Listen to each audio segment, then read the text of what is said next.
Welcome back to my channel Mrinal रेसिपीजमध्ये तुमच्या सगळ्यांचं स्वागत आहे।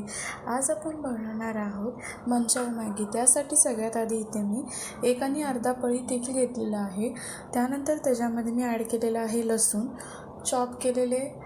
आपण कांदा चॉप करून घेतलेला आहे। इथे एकदम बारीक कांदा कट करून घ्यायचा आहे। 2 ते 3 पाकळ्या आपण लसूण घेतलेला त्याला कट केलेलं। त्यानंतर कोबी घेतलेला आहे, कोबीला पण बारीक कट करून घ्यायचं आहे आणि तेलामध्ये थोडंसं त्याला शिजवून घ्यायचं आहे। आपण त्याला प्रॉपरली मिक्स करून घ्यायचं आहे आणि मिक्स झाल्यानंतर आपण बाकीचे जे स्पाइसेस आहेत, आपले सॉस वगैरे जे आपण ॲड करणार आहे ते नंतर आपण त्याच्यामध्ये ॲड करून घ्यायचं आहे। आता इथे पण पहिलं मिक्स करून घ्यायचं आहे। आपला कांदा, कोबी आणि लसूण जो आहे तो आपण प्रॉपरली मिक्स करून घ्यायचा आहे तेलामध्ये। त्यानंतर आपण सॉसेस ॲड करून घ्यायचे आहेत। सगळ्यात आधी तर इथे मी सोया सॉस ॲड केलेला आहे। आता सोया सॉस इथे आपण 1 मॅगीचं पॅकेट बनवणार आहे, तर आपण 1 चमचा सोया सॉस, 1 चमचा चिली सॉस ॲड करून घ्यायचा आहे आणि चिली सॉस ॲड करून झाल्यानंतर 1 चमचा विनेगर ॲड करायचा आहे। विनेगर नसेल तर तुम्ही ऑप्शनल लेमनचा ज्यूस यूज करू शकता। मी युजली विनेगर यूज करत नाही, तर मी लेमन ज्यूसच यूज करते। सो मग ते ॲड करून झाल्यानंतर आपण परत मिक्स करून घ्यायचं आहे आणि सगळं प्रॉपरली मिक्स करून झाल्यानंतर आपण त्याच्यामध्ये नंतर ॲड करणार आहे पाणी। आपण युजली जेव्हा 1 पॅकेट मॅगीसाठी आपण 1 कप पाणी यूज करतो, तर इथे आपण जास्त पाणी यूज करायचं आहे। 1 आणि अर्धा कप पाणी टाकायचं आहे, कारण की आपण त्यानंतर त्याच्यामध्ये कॉर्नफ्लोअरची स्लरी ॲड करणार आहे। त्यामुळं ते थिक होणार आहे आपलं बॅटर। त्यासाठी आपल्याला जास्त पाणी ॲड करायचं आहे, म्हणून इथे 1 आणि अर्धा कप आपण पाणी घ्यायचं आहे। त्यानंतर आपण त्याच्यामध्ये मॅगी मसाला आहे तो ॲड करून घ्यायचा आहे आणि थोडंसं चवीनुसार मीठ ॲड करून घ्यायचं आहे।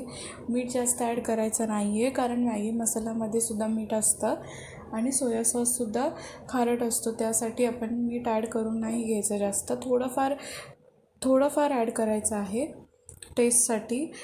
लास्ट रेसिपी माझ्या चॅनलवरती मिनी ब्रेड समोसेची अपलोड केलेली, जर तुम्ही बघितली नसेल तर जाऊन चेक करा। या रेसिपीसाठी लागणारे सगळे इन्ग्रेडियंट्स मी खाली डिस्क्रिप्शन बॉक्समध्ये ॲड करेन आणि माझी इंस्टाग्राम ID सुद्धा ॲड करेन। तुम्हाला नेक्स्ट रेसिपी कोणती बघायला आवडेल ती तुम्ही कमेंट बॉक्समध्ये मला कमेंट करून सांगा। आता इथे आपण आपण जी कॉर्नफ्लोअरची स्लरी बनवलेली ती आपण थोडी करून ॲड करून घ्यायचं आहे। ॲड केल्याच आपलं ग्रेव्ही आहे ती लगेच थिक होणार नाही आहे। जेव्हा त्याला बॉईल येईल ते हळूहळू ग्रेव्ही थिक होत जाईल।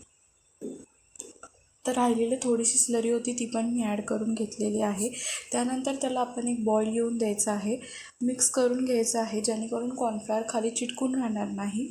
मिक्स करून झाल्यानंतर आपण त्याला एक बॉईल येऊन द्यायचं आहे चांगलं, आणि बॉईल आल्यानंतर आपण त्याच्यामध्ये मॅगी ॲड करून घ्यायची आहे। तर इथं मिक्स करून झालेलं आहे।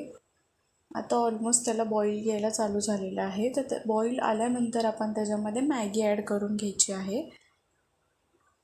आणि मग तुम्हाला जर सुकी मॅगी आवडत असेल तर तुम्ही सुकी ठेवू शकता, किंवा तुम्हाला थोडीफार ग्रेव्ही ठेवायची असेल तर तुम्ही तीसुद्धा ठेवू शकता। मी इथे पूर्ण ड्राय केली होती, त्याच्यामध्ये थोडीसुद्धा ग्रेव्ही ठेवली नव्हती। तर आता मिक्स करून घ्यायची आहे मॅगी आपल्याला दोन्ही साईडून आणि प्रॉपरली कुक करून घ्यायचं आहे। तर आपण मगाशी कॉर्नफ्लॉवर ॲड केलेलं, त्याच्यामुळे तुम्ही बघू शकता की आपली जी ग्रेव्ही आहे ती आता थिक होत आहे बॉईल आल्यानंतर।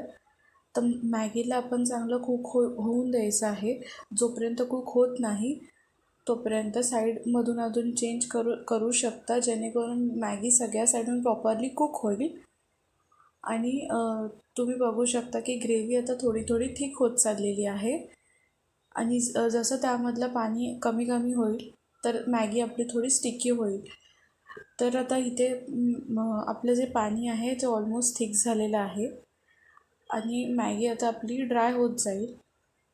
तर कशी वाटली तुम्हाला ही रेसिपी तुम्ही कमेंट करून सांगा। Thank you so much for watching.